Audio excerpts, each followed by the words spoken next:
Oke, selamat malam ya Assalamualaikum warahmatullahi wabarakatuh. Nah, ini lanjutan di tutorial sebelumnya ya. Ya, perkenalkan nama saya Nugroho Preston, name-nya ini 2312 44169 ya.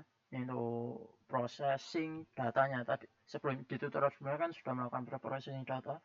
Nah, tutorial kali ini kita akan melakukan processing datanya seperti itu.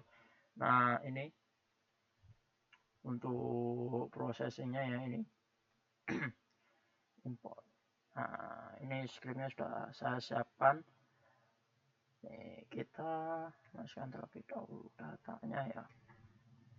Oke. Nah, untuk tutorial kali ini kita akan menggunakan metode klasifikasi.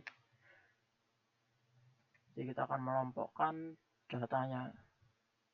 Klasifikasi. Jadi kita ini library yang akan digunakan kita import terlebih dahulu, kemudian kita load datanya. Nah, pada kali ini kita akan menggunakan kode saham dan PBV. Nah, secara PBV itu adalah price book value. Jadi sebelum tutorial sebelumnya kan datanya ada 900 sekian data. Nah, untuk rumus untuk PBV secara teoritis, nah itu saat harga price to book value. Jadi harga sesuai dengan nilai suatu perusahaan.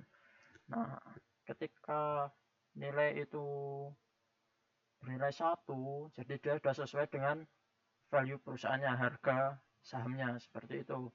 Jika di atas 1 berarti over value, kalau di bawah tidak under value. Nah, ini kita kelompokkan. Nah, ini kita kelompokkan ya, kita klasifikasi datanya. Kita kelompokkan. Oke. Ini ya, jika di bawah 1 dia under value. Ini sesuai harga, ini sesuai harga. Di atas itu, selain itu kan berarti di atasnya ya, di atas 1 berarti dia over value. Nah, kita klasifikasikan datanya. Nah, ini. Nah, dari 900 sekian data ini, yang under value itu ada 486, over value 445, yang sesuai dengan harga aslinya itu ada di 2. Sebenarnya 1,5 itu masih oke lah. Tapi karena ini membagi sistem ya, di 1 pakai 1 saja. Oke.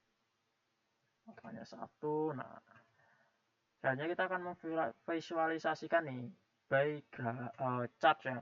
Kita visualisasikan datanya. Oke, itu dia pakainya ini nih. Nih, matplotlib. Dia pakai matplotlib ya.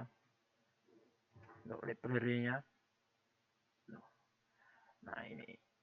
Nah, ini yang under value berapa, per value berapa, kategorinya nih sesuai dengan harga, distribusi PVV-nya. Tuh. Tinggi sekali. Oh. Oke, lanjut nih. Nah, ini kita persiapkan datanya. Matranya.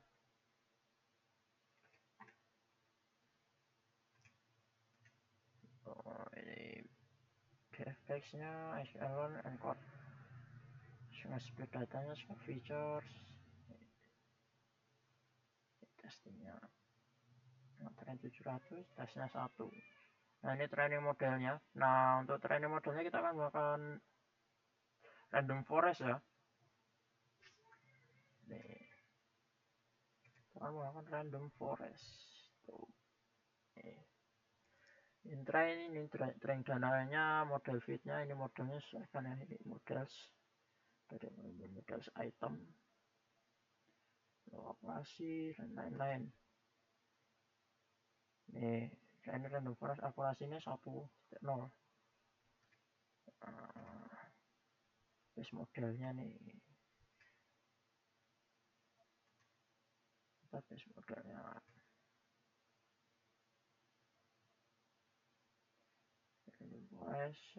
Akurasinya siap. Oke, nah ini report detailnya.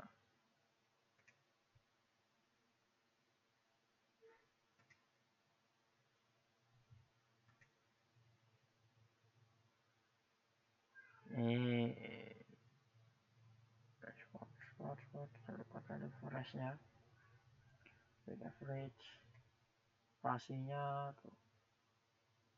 sisinya, recall.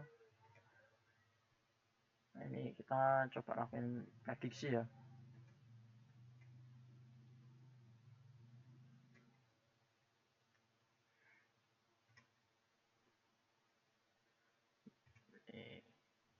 Jadi misal PVV-nya 0,5 berarti kan dia under value di atas 1 sesuai yang tadi percabangannya ini yang sudah dikelompokkan ini dia over value.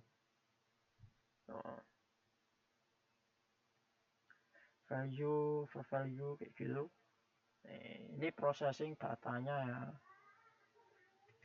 Nah, kita tinggal save.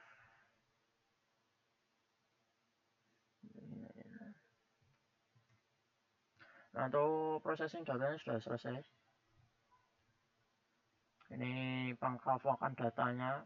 Ini nanti tinggal digunakan sebagai apa? Sebenarnya parameter untuk menentukan harga suatu saham dengan value atau nilai perusahaan masih worth it atau enggak untuk dibeli itu sebenarnya banyak banget pertimbangan. Nah, untuk PBV ini salah satu indikator saja, salah satu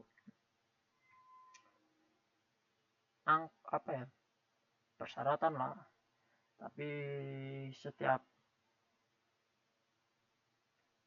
industri itu punya caranya sendiri dan itu punya apa namanya, pendekatan yang berbeda ya. Jadi misalnya kayak suatu bank gitu, dia ada return apa yang debt equity, nah itu semakin tinggi dia semakin bagus karena kan dia buat karena perputarannya lebih banyak uangnya gitu.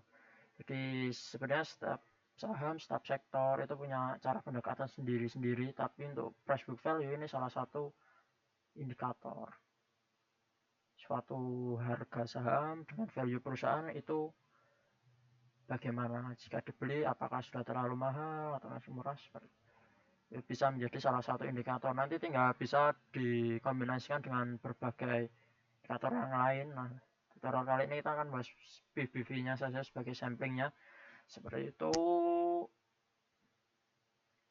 Bisa dipelajari lebih lanjut, tinggal disesuaikan untuk data yang ingin di trend ya. Nah, ini library yang digunakan banyak banget ya. Oke, sekian tutorial kali ini. Assalamualaikum warahmatullahi wabarakatuh.